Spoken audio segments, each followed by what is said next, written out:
Irmãos, hoje é oficialmente o primeiro domingo do Advento. Os domingos do Advento são os 4 domingos que precedem o Natal. Então, hoje nós estamos no primeiro domingo do Advento, uma vez que o dia 1º de dezembro coincidiu justamente num domingo. Então, daqui até o Natal, nós teremos 4 domingos, onde nós celebraremos esse tempo de espera, de expectativa pela chegada do Natal. Nós temos falado durante muitos anos aqui na igreja a respeito do significado que nós deveríamos ter para nós mesmos a respeito dessas celebrações cristãs. A maior festa cristã não é nem o Natal, é a Páscoa. Mas o Natal também é importante. Não importa se Jesus nasceu dia 25 de dezembro ou não, não é? A chance dele ter nascido dia 25 de dezembro é muito pequena.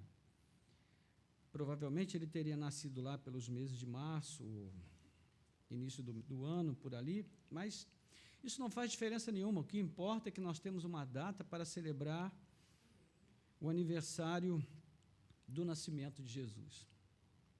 Então, nós louvamos a Deus porque cada vez que chega esse momento, cada vez que o Natal se aproxima, as pessoas parecem ficar mais sensíveis, mais generosas, menos agressivas, pelo menos a maioria delas, né?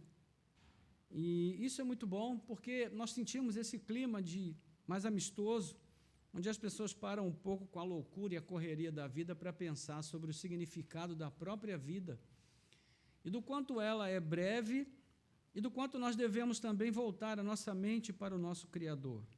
Nós sabemos que na cultura ocidental o Papai Noel acabou tomando o lugar que pertence a Cristo, não é? Mas, no fundo, as pessoas sabem que Papai Noel não existe. Pelo menos a maioria das pessoas, né? E nós sempre, então, separamos esses 4 domingos para pensar sobre esse tempo de expectativa. Nós esperamos o quê, afinal de contas? Qual é a nossa expectativa em relação a esse tempo de celebração, né? E a nossa expectativa em relação ao futuro, que futuro nos reserva como pessoas que creem em Deus e na palavra de Deus. Então, é sobre isso que nós vamos pensar um pouco nessa noite. Nosso texto de referência é Isaías, capítulo 2. Nós vamos fazer a leitura do versículo 1 até o versículo 5. É um texto curto. Mas antes, eu gostaria de falar sobre uma frase que erroneamente é atribuída a Platão. Essa frase diz assim: só os mortos verão o fim da guerra. Só os mortos verão o fim da guerra. O autor legítimo dessa frase foi George Santayana, que era um filósofo americano, que escreveu essa frase em 1922, no livro intitulado Solilóquios na Inglaterra. E o texto em que a frase se encontra, ele fala sobre os sentimentos e expectativas do pós-guerra, né, depois da Primeira Guerra Mundial, que durou de 1914 até 1918. Então, o autor fala da ilusão daquelas pessoas que pensavam que a guerra realmente havia acabado.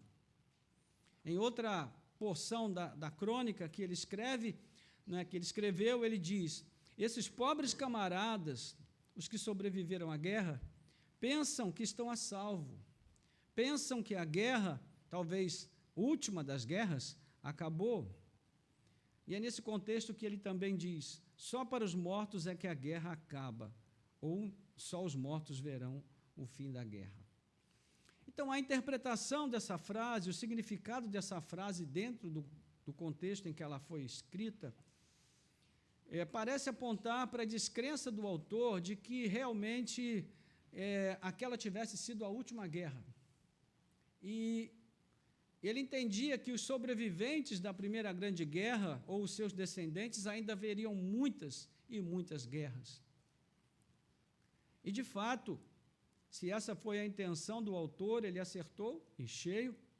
Nesse caso, ele quase que teve uma voz profética ali, né? E nós já tivemos a Segunda Grande Guerra, e desde meados do século XX para cá, nós vivemos a expectativa de uma terceira e definitiva guerra mundial, que está muito mais iminente nos nossos dias, né? Tudo está se organizando, tudo está se arrumando para um próximo conflito mundial. E quando nós vemos esse cenário, nós nos sentimos inseguros. Ficamos pensando nos nossos filhos, nos nossos netos, e nos perguntamos que mundo os nossos filhos e os nossos netos vão receber, vão viver. Mas, irmãos, todas as gerações de cristãos fizeram essa pergunta. A geração dos nossos pais fizeram essa pergunta. A geração dos pais dos nossos pais fizeram essa pergunta. E a verdade é que nem os nossos pais, nem os pais dos nossos pais, nem os pais dos nossos pais, e até chegar aos primeiros habitantes do mundo, ninguém pôde fazer nada a esse respeito. Porque, meus irmãos, nós não fomos criados para esse mundo aqui. Nós fomos criados para viver na presença de Deus. O mundo que nós vivemos hoje é um mundo que passou a existir depois do pecado, e o pecado, quando entrou no mundo, ele tornou o mundo um lugar difícil de se viver. O próprio Deus disse para Adão: maldita é a terra por sua causa. E essa maldição acabou trazendo toda sorte de males que nós ainda hoje enfrentamos. Então, a fala do Santayana, ele nos faz refletir sobre a tragédia que se abateu sobre o planeta Terra e tornou esse lugar um lugar hostil, onde os homens estão sempre guerreando em busca de superar, de conquistar, de dominar. E nós vemos isso desde Caim e Abel, não é verdade? Lá no capítulo 4 de Gênesis. E do ponto de vista humano, de fato, não há esperança de que vejamos o fim das guerras. No entanto, Deus, que é tão bom, que é um Deus tão maravilhoso, tão compassivo, Ele fez algo a respeito, irmãos. E Ele fez algo definitivo, eficaz, que trouxe para nós a solução para este mundo conflagrado, este mundo hostil, este mundo nocivo à vida, amante da guerra e inimigo da paz. O que é que Ele fez? Bem, Ele fez algo inesperado. Ele enviou seu Filho ao mundo como o príncipe da paz. E sim, a Bíblia nos assegura que haverá um mundo sem guerras. E é sobre isso que o texto de Isaías vai falar para nós, sobre essa esperança de um mundo sem guerras. Então, vamos fazer a leitura de Isaías capítulo 2, versículos 1 a 5, e esse será o nosso texto base da reflexão dessa noite.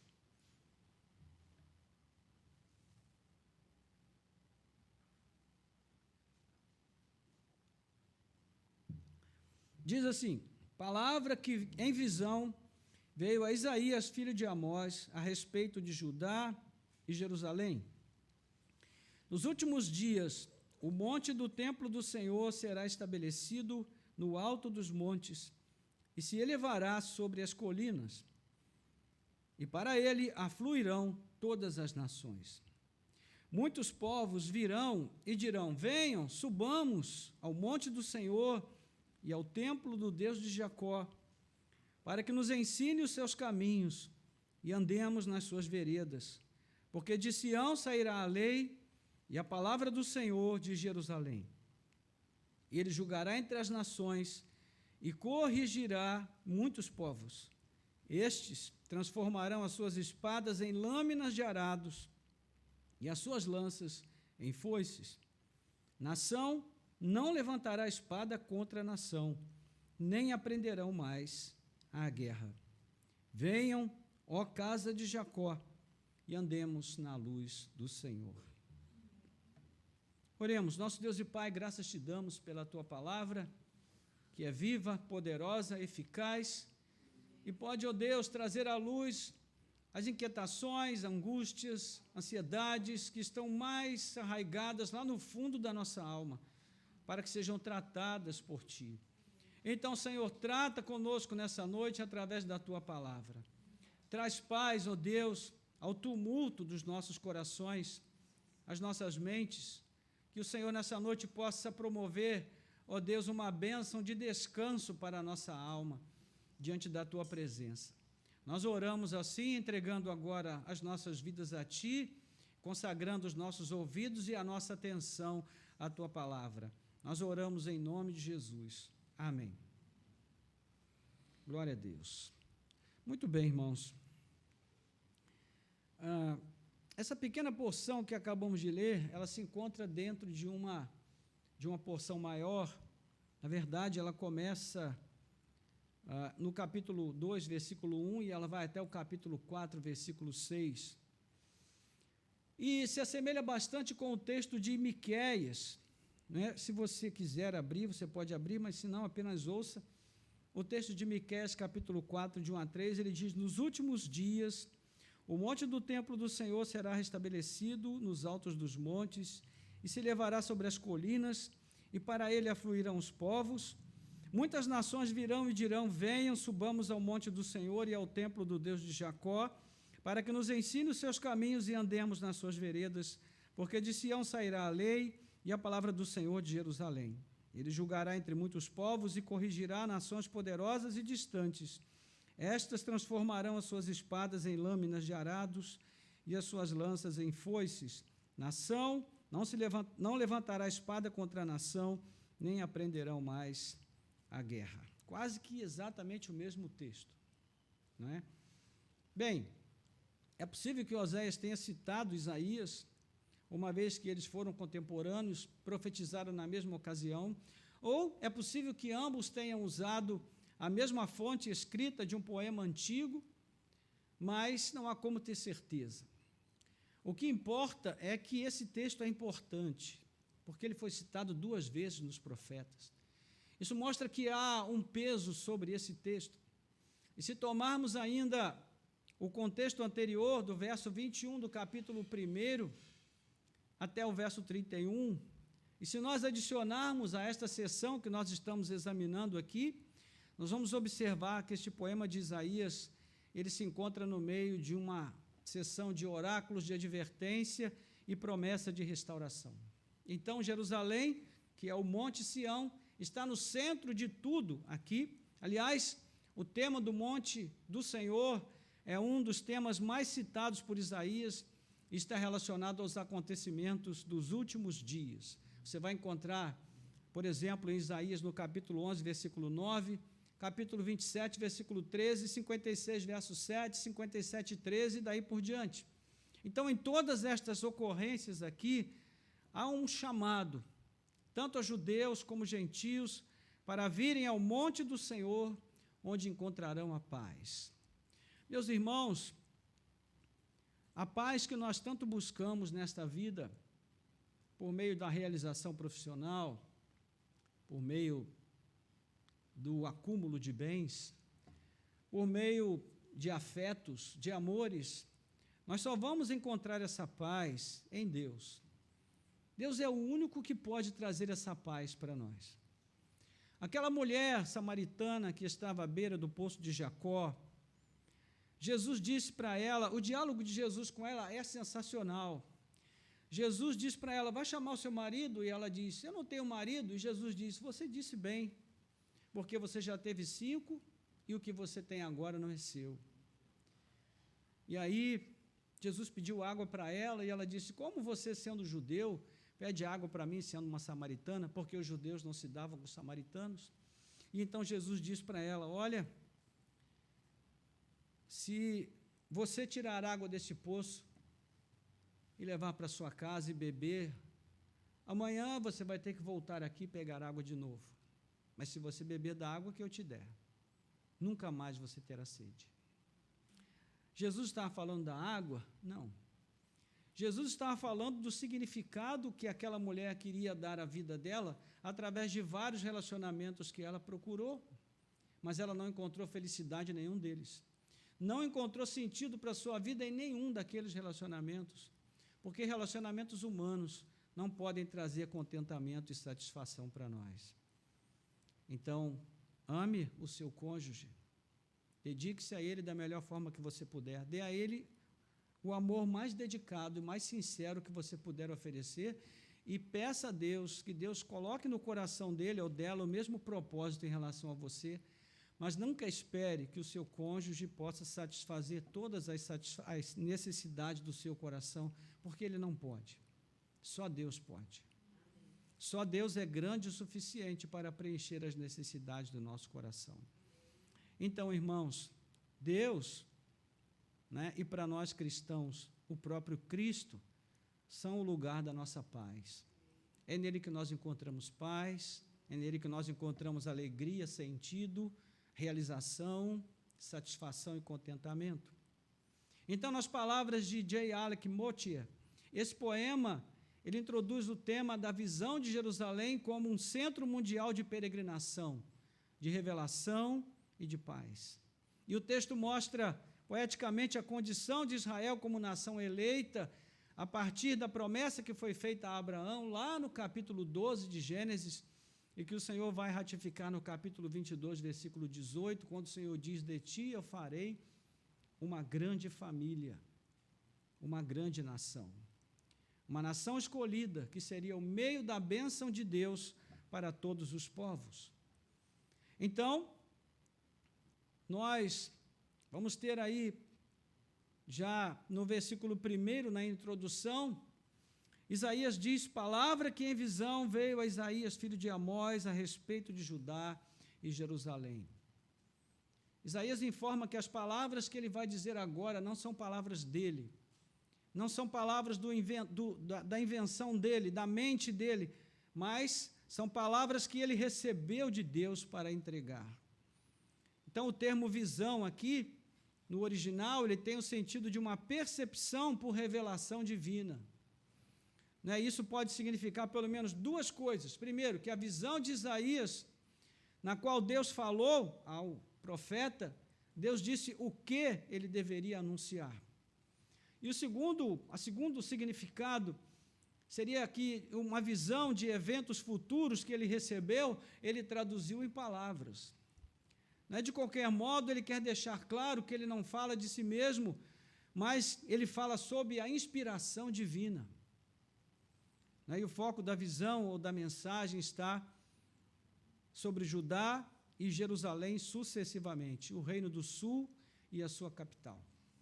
Pedro vai falar sobre essa questão da inspiração divina, lá na sua primeira carta, no capítulo 2, ele vai dizer que nenhuma profecia ela veio por inspiração humana, por criatividade humana, mas por inspiração divina, porque homens cheios do Espírito Santo falaram a respeito das coisas que Deus queria anunciar. Ou seja, a Bíblia é inspirada por Deus. Né? Deus, então, inspira os autores que não perdem a sua consciência, que escrevem dentro de uma cultura, dentro de um sistema cultural, de uma história vivida, real, mas, ainda assim, eles falam sob inspiração divina. O verso 2 começa com a expressão nos últimos dias. Nós já ouvimos muitas vezes essa expressão nos últimos dias na Bíblia, né? Sempre que nós lemos, aqui e ali nós lemos sobre os últimos dias. E essa expressão, os últimos dias, dá a essa profecia de Isaías um tom escatológico. A palavra escatom significa justamente isso, os eventos dos últimos dias. Né? A visão não deveria se cumprir nos dias do próprio profeta ou nos dias próximos, mas num futuro relativamente distante. E essa frase, últimos dias, ela traz sempre uma percepção de redenção, de libertação e de justificação operada por Deus. Ela tem origens muito remotas, você vai encontrar, por exemplo, já em Deuteronômio, capítulo 4, 26 a 30, quando o Senhor diz: olha, vocês vão se desviar dos meus caminhos. Meus irmãos, Deus nunca é apanhado de surpresa. Nós nunca vamos surpreender a Deus. E o Senhor diz: olha, isso antes de eles entrarem na terra, o Senhor diz: vocês vão se desviar dos meus caminhos, e vocês vão ser levados para uma terra estranha, vocês vão ser espalhados, mas nos últimos dias eu virei, os libertarei e os trarei de volta para mim. Então, a promessa de restauração dos últimos dias, ela é muito remota, né? Nós vamos encontrá-la em vários momentos na profecia de Isaías, e ele também chama os últimos dias de o dia do Senhor, como no capítulo 9, versículos 1 a 7, que nós lemos aqui no início. Então, o nosso texto também faz alusão a Jerusalém ideal, que é o Monte Sião, o monte do templo do Senhor, a cidade do grande rei, conforme diz o Salmo 48, versículos 1 a 2, e, finalmente, ela será estabelecida como farol a todas as nações. E duas afirmações são feitas aqui sobre o monte do templo. O primeiro, aí no versículo 2 ainda, é que ele será estabelecido como principal e vai se elevar acima das colinas. Na antiguidade, irmãos, havia uma crença universal de que os deuses habitavam no templo, no monte. O monte era o templo dos deuses da antiguidade. E todos acreditavam que os montes eram sagrados justamente por conta disso, porque os deuses habitavam nos montes. Então, essa exaltação ao monte do Senhor representa o triunfo do Senhor como grande rei de Sião e o único Deus verdadeiro sobre todos os falsos deuses. Então, tudo que está na Bíblia tem um sentido, tem uma razão, tem um propósito. A Bíblia é um texto, é um livro escrito com intenção, irmãos, intencional. Então, tudo que nós vamos ver sendo posto na boca dos profetas tem uma razão de ser. Então, esse monte, será estabelecido, o que significa que ele seria firmado, que ele ficaria firme permanentemente, que ele não seria jamais abalado, e a presença do Senhor no monte do templo vai elevar esse templo, exaltá-lo acima de todos os montes ao seu redor. Muitos acreditam que essa passagem diz respeito a uma futura reconstrução do templo de Jerusalém, lá no monte mais alto da cidade de Jerusalém, numa região onde possivelmente está sob o domínio hoje dos muçulmanos. Mas isso é uma discussão escatológica na qual eu não vou entrar. Então, a segunda afirmação que o profeta faz é que todas as nações afluirão para o monte do templo do Senhor. O profeta usa aqui o verbo normalmente utilizado para se referir ao correr de um rio, Por exemplo, o rio Amazonas aflui para o Oceano Atlântico, para a gente ter uma ideia da linguagem.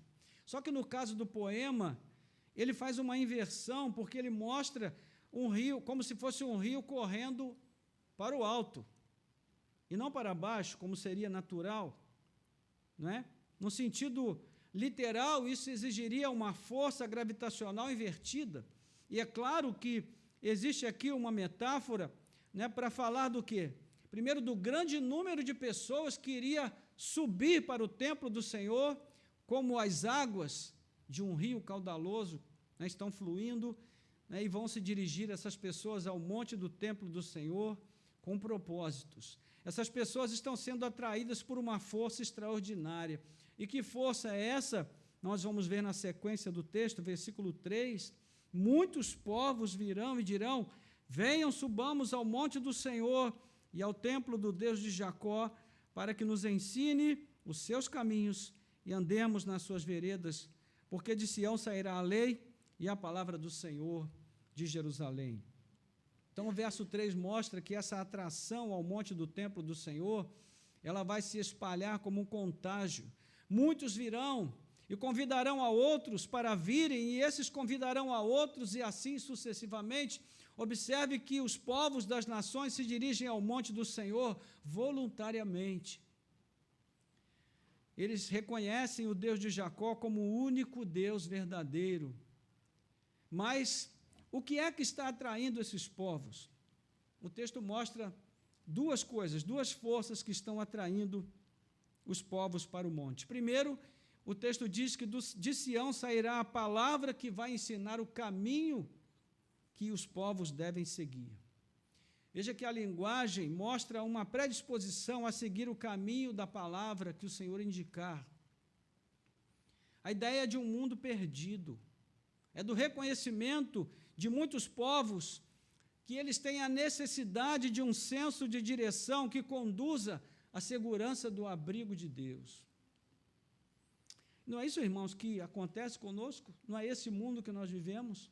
Um mundo perdido, que precisa de orientação, não é? Mas existe ainda outro fator de grande atração no monte do Senhor, que nos leva ao versículo 4, que vai dizer: ele julgará entre as nações e corrigirá muitos povos. Estes transformarão as suas espadas em lâminas de arados e as suas lanças em foices. Nação não levantará espada contra nação, nem aprenderão mais a guerra. A imagem aqui é muito forte, não é? Ela remete a um rei justo e reto que se assenta no trono para conceder audiências aos seus súditos e julgar as suas causas. Então, esse rei justo emite sentenças, declarações autoritativas, e, por serem perfeitamente justas, essas declarações, elas põem fim às guerras e conflitos entre as nações que sobem ao monte de Sião. Então, a frase que diz: ele julgará a muitos povos, tem o sentido de uma grande variedade de raças, povos e línguas, ou seja, haverá uma verdadeira comunidade multirracial, multinacional, reunida perante o Senhor. E ele tem uma imagem muito bonita aqui, que nós vimos também em Miqueias, que é a imagem das armas de guerra que não mais serão necessárias.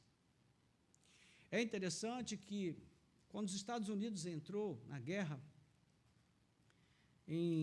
na Segunda Guerra Mundial, especialmente por conta do ataque que recebeu do Japão, todas as indústrias americanas entraram no esforço de guerra. Então, a indústria de automóveis começou a fabricar veículos para a guerra. Várias indústrias de outros tipos de manufatura começaram a produzir armas. As indústrias de alimento passaram a produzir alimento para os soldados, alimentos não perecíveis, que durassem muito tempo, um esforço de guerra. Ou seja, tudo que era comum se transformou em esforço de guerra. Aqui a coisa acontece exatamente o contrário.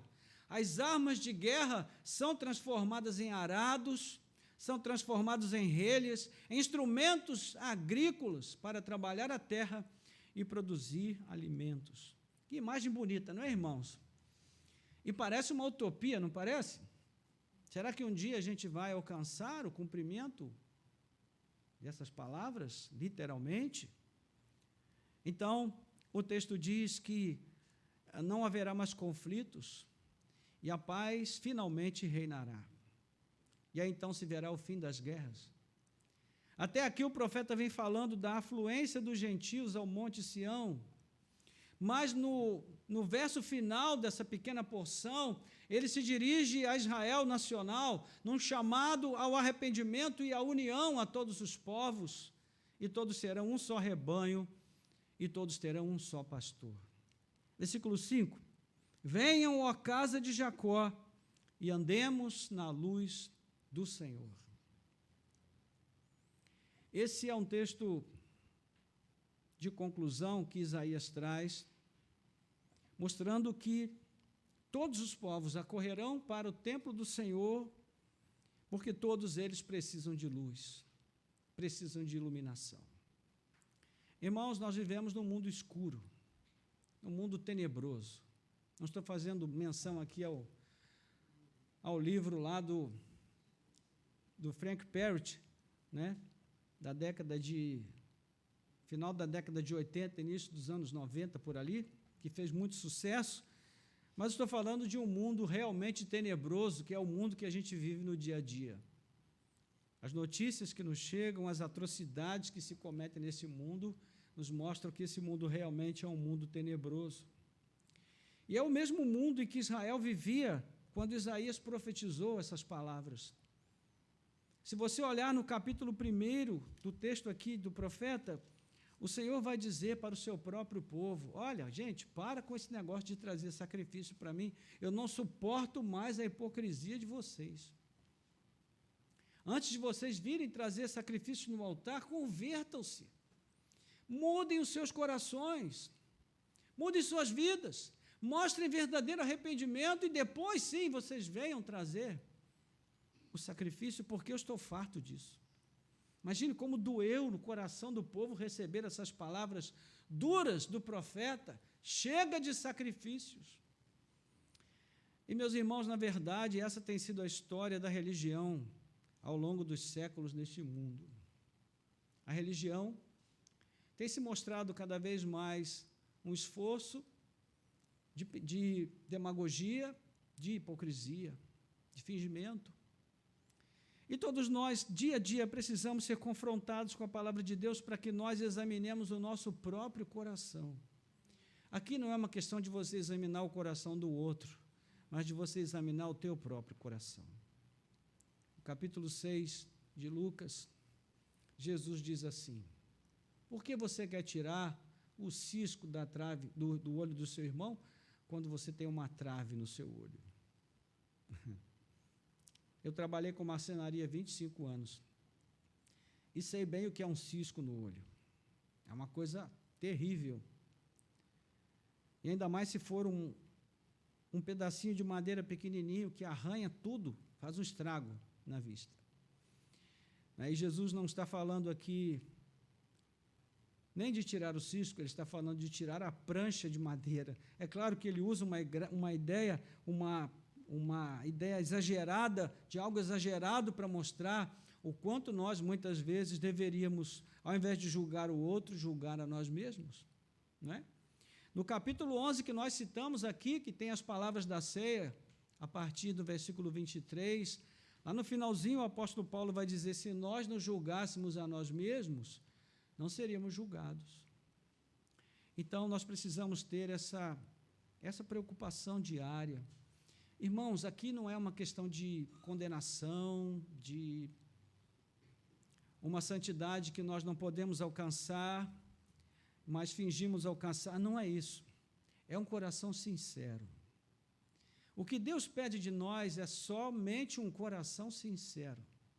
Não precisa ser um coração perfeito, não precisa ser um coração impecável, mas precisa ser um coração sincero. Por quê? Porque Deus enxerga o nosso coração. Ele sabe coisas a nosso respeito que nem nós sabemos. Por isso ele dizia para o povo lá atrás: vocês vão cair, vão tropeçar, vão falhar, vão mentir, vão enganar e vão ser levados cativos. E o povo disse: Senhor, nós não, o Senhor deve estar pensando em outro povo. Mas Deus conhece o coração. Conhece o coração de cada um de nós. Então, irmãos, a escuridão espiritual que vinha fazendo Israel se desviar do caminho vez após vez após vez, que vem sendo descrita desde o capítulo 1, agora essa escuridão está sendo dissipada. Uma grande luz agora ilumina o caminho dos israelitas e também de gentios, e todos juntos caminham guiados para uma única fonte de luz, o Rei de Sião, que é o Senhor. Louvado seja Deus. E qual é a reflexão teológica que nós podemos fazer disso? E daqui eu já estou partindo para a conclusão. Diante de um texto como esse, irmãos, nós nos sentimos tentados a assumir uma posição escatológica com a qual nós mais nos identificamos e interpretar teologicamente o texto a partir dessa posição. Então, alguns poderiam dizer: não, isso aqui está falando das coisas que vão acontecer depois do milênio, e outros diriam: não, vai acontecer antes.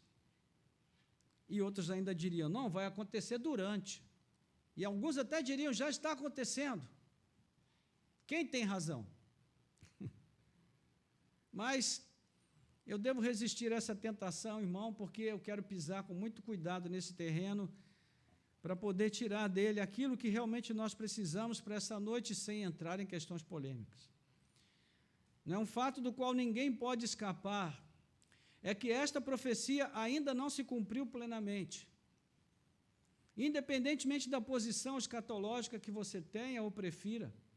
E outro fato é que ela não poderia se cumprir sem que Cristo fizesse parte da equação.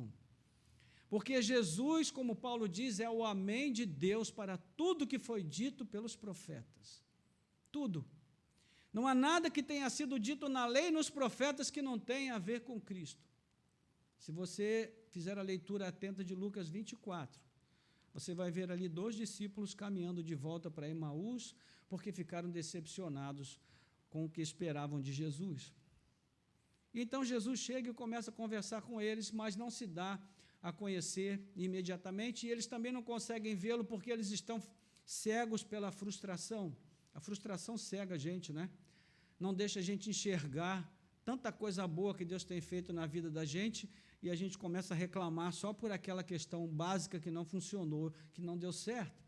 Então, é o que estava acontecendo ali, e Jesus chega e começa a falar com eles, mas eles não entendem que é Jesus. E depois, lá na frente, o texto diz que Jesus, começando por Moisés e os profetas, explicou a eles tudo o que constava a respeito dele no Antigo Testamento. E o finalzinho lá ainda, ele vai dizer de novo o texto, Lucas vai repetir, que Jesus, usando Moisés, a lei, e agora os Salmos, diz tudo que constava a respeito dele nesses textos antigos. Então, meus irmãos, não existe nada no Antigo Testamento que possa se cumprir cabalmente, plenamente, sem que Cristo faça parte do processo. Aliás, nenhum outro profeta do Antigo Testamento faz mais alusões a Cristo do que Isaías. A essência da mensagem deste profeta envolve diretamente a pessoa de Jesus. Capítulo 7, capítulo 9, capítulo 11, capítulo 42, 50, 53, entre outros. E por que nós podemos afirmar isso? Porque todos esses capítulos são mencionados no Novo Testamento, e os autores do Novo Testamento identificam esses capítulos como que falando a respeito de Jesus. Por isso nós temos segurança. Portanto, irmãos, a mensagem teológica que surge desse texto para nós é aquela que também os autores do Novo Testamento viram e ensinaram. E aqui eu tenho como base um artigo de William Eisweder, que escreveu esse texto extraordinário, também num artigo maravilhoso. E aqui eu tenho muita inspiração nas coisas que ele disse. A primeira coisa importante aqui é que qualquer cumprimento dessa profecia, além de depender da obra de Cristo, também envolverá a igreja de Cristo. Então, irmãos, o Novo Testamento identifica a igreja de Cristo como o novo Israel de Deus. Nós vamos ver isso em Gálatas, capítulo 3, 28 e 29. Nós vamos ver isso em Gálatas, capítulo 6, verso 16, para citar apenas 2 passagens. O triunfo do povo eleito do passado e do presente dependem do mesmo vencedor, e o vencedor é Cristo. Judeus e gentios formam um só povo eleito. Você pode ver isso em Efésios capítulo 2, versículos 11 em diante, onde Paulo diz que Deus reconciliou os 2 povos em um só. Ou seja, qualquer promessa de um reino de paz e justiça que envolva Sião, Judá, Jerusalém, também diz respeito à igreja de Jesus Cristo no Novo Testamento. Também diz respeito a você. Também diz respeito a mim.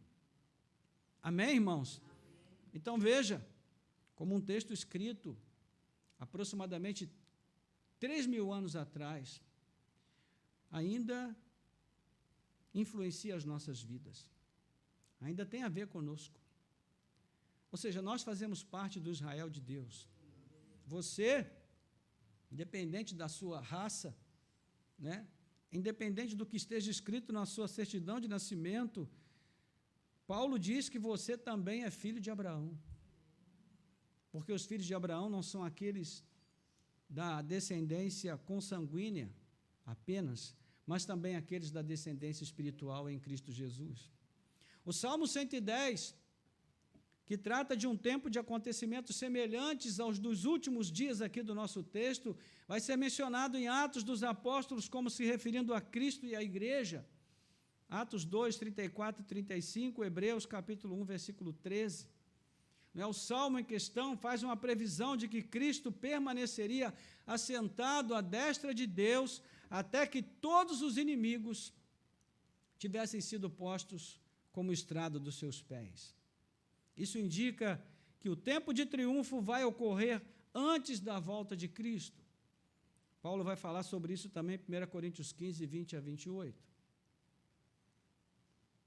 Não se preocupe se você estiver escrevendo e não conseguir anotar as referências, depois você pode ir lá no YouTube assistir a mensagem de novo e anotar todas elas, para você fazer o seu próprio estudo pessoal.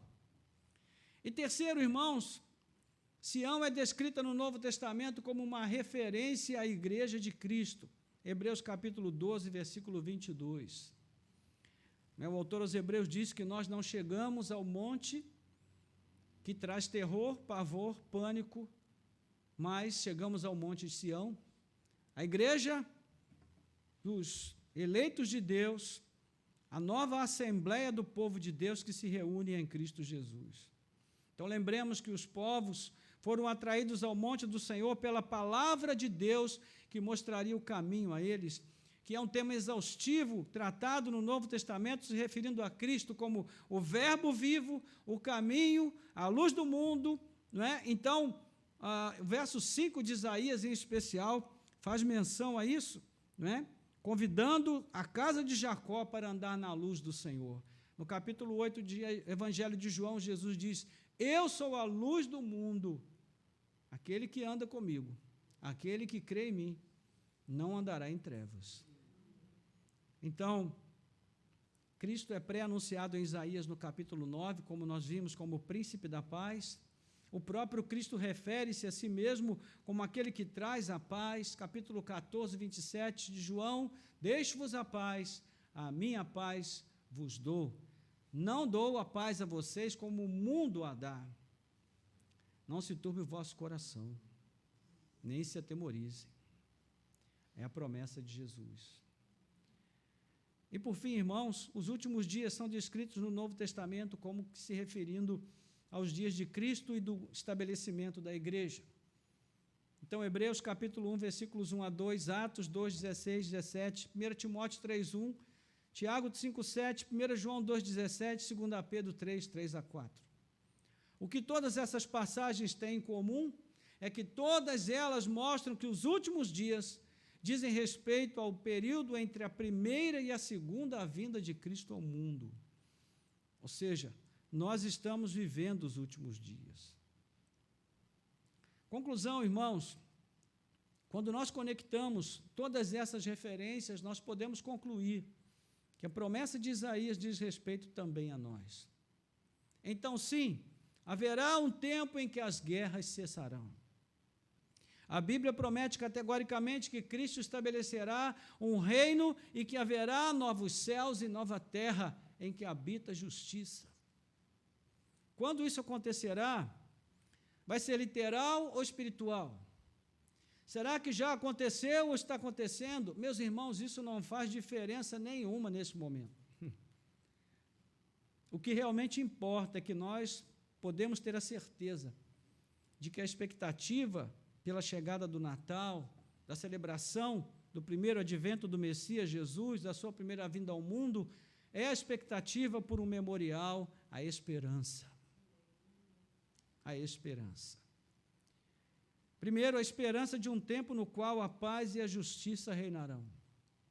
Não vamos mais ouvir falar de guerras ou rumores de guerras. As armas terão passado, as bombas atômicas terão feito o estrago que tiverem de fazer e o mundo será restaurado. Sabe qual é a grande... Deixa eu pensar aqui no adjetivo para não usar o adjetivo errado. O grande descanso que existe no coração do cristão, o grande motivo de paz que existe nos nossos corações, irmãos, é que os homens nunca vão conseguir destruir esse mundo de tal maneira que Deus não possa restaurá-lo. Por uma razão simples. Tudo que existe, Deus criou apenas com a sua palavra. Nosso Deus é um Deus poderoso, irmãos. Não existe limitação de poder nas suas mãos. Ele pode mudar as coisas de um momento para o outro. Então, os homens nunca vão conseguir destruir a tal ponto de Deus não poder reconstruir. E Ele ainda vai restaurar o seu mundo bom, porque Ele não desistiu deste mundo. Segundo, quando os governos perversos e maus deste mundo chegarem ao auge da sua maldade, eles serão subjugados pelo governo bom, reto e pacificador do Rei Jesus. Louvado seja Deus. Todos os seus inimigos serão postos como estrada dos seus pés. Terceiro, quando todos os que esperam em Cristo também vão poder afirmar com toda certeza e segurança que a guerra acabou.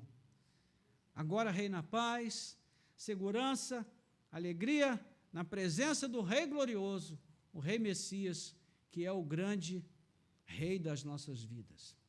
E por fim, meus irmãos, esse tempo será um tempo glorioso. Por enquanto, o temor de um novo conflito nos assalta, sim. Ficamos preocupados, sim, claro, nós somos humanos, somos frágeis, nós somos feitos de barro.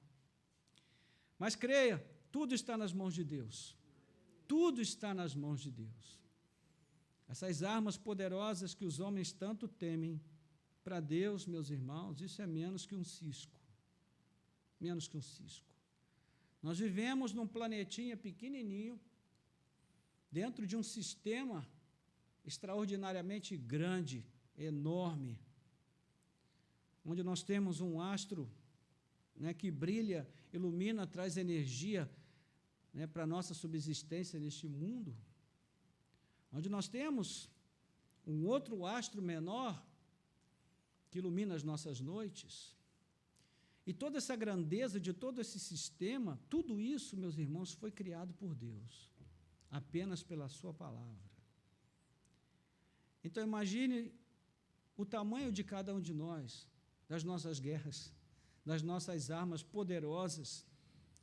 Nós que vivemos nesse planetinha tão pequenininho, né, e à luz da nossa pequenez, quando nós olhamos para o tamanho do nosso planeta, nós nos sentimos tão pequenos. Então, como é que nós somos aos olhos de Deus? Por isso, Deus precisa de uma lente de aumento para nos enxergar. Sabe qual é essa lente? O sangue de Jesus. É através dessa lente que Deus nos enxerga, porque nós somos muito pequenos, irmãos. Agora a pergunta é, por que que Deus nos ama? O que é que Ele tinha que se preocupar conosco, criaturas tão insignificantes, tão teimosas, tão ranzinzas? Por que Ele escolheu assim? E o verdadeiro amor é esse. É o amor que escolhe amar quem não merece. É o amor que escolhe amar pessoas complicadas, cheias de defeitos, de problemas, de limitações, mas ainda assim escolhe amar. É com esse amor que Deus também quer que nós nos amemos uns aos outros. O amor que escolhe amar, não por causa do outro, mas apesar do outro. Então, creia, e creia com toda a força do seu coração que tudo está nas mãos de Deus.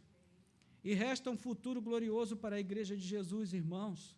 A Igreja é a herdeira das promessas do Antigo Testamento por causa de Cristo.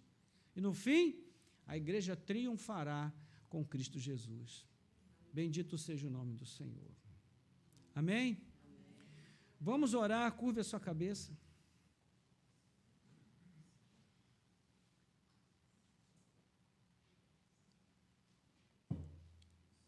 Senhor, nosso Deus, nosso Pai, graças te damos. Ó Deus, estamos na iminência de celebrar mais um Natal. Mas enquanto esperamos pelo Natal, nos lembramos das promessas. As promessas gloriosas que dizem respeito a nós e que foram profetizadas por homens que nunca poderiam imaginar que um dia nós existiríamos, mas o Senhor usou a vida dessas pessoas há milhares de anos no passado para falar a nosso respeito. E as outras gerações que vierem depois de nós também estarão incluídas nessa promessa, porque o Senhor escolheu nos amar, o Senhor escolheu nos chamar para a tua presença e fazer de nós parte do teu povo e dessas promessas gloriosas de um futuro glorioso, onde Cristo reinará e nós reinaremos com Ele. Bendito seja o teu nome, Senhor. Que nesses tempos de celebração da natividade, o Senhor possa trazer ao nosso coração o motivo da nossa celebração. Não é comida farta, não são presentes, ó Deus, não são festas, mas o sentido real é o presente que o Senhor já nos deu, de ter enviado o teu Filho ao mundo para trazer aos nossos corações todas estas certezas que a tua palavra comunica a nós. Obrigado, Senhor, porque isso nos traz paz, isso traz sossego ao nosso coração, nos faz descansar nas tuas promessas e entender, Senhor, que uma vez que fazemos parte delas, não importa como tudo isso vai terminar, porque o último capítulo da história já está escrito na tua palavra. E nós sabemos, ó Deus, que haverá uma festa no final, e nós já estamos convidados para nos sentarmos à mesa do Cordeiro e celebrarmos a vitória do Senhor. E isso é o que importa, Senhor. Mas nada é importante. Então ajuda-nos, ó Deus, a sermos renovados e restabelecidos na nossa consciência do que somos, do que o Senhor fez de nós e daquilo que podemos esperar e devemos esperar, em fé e confiança em Cristo Jesus, nosso Senhor. Ele é o grande e único vencedor da história, porque, ó Deus, tudo e todos serão postos como estrado dos seus pés. Ele é o único rei, o único dominador, ele é o grande leão de Judá, que rugiu, ó Deus, e todos fugiram da sua presença, porque todos devem honra, glória, louvor, adoração e celebração ao Filho de Deus, pois ele venceu o mundo, ele venceu a morte, ele venceu o sistema deste mundo e todas as coisas, para nos assegurar também uma vida triunfante na sua presença. Por isso a tua palavra nos assegura, Pai, que em Cristo nós marchamos em triunfo, porque fazemos parte desse cortejo onde todos os inimigos são trazidos acorrentados e sujeitos à soberania e ao governo do Filho de Deus. Exaltamos a Cristo, Senhor. Ele é o nosso Natal, ele é a nossa alegria, é o motivo da nossa canção, Senhor. Nós te adoramos, nós te bendizemos, em nome de Jesus. Amém. Glória a Deus. Amém, irmãos. Vamos então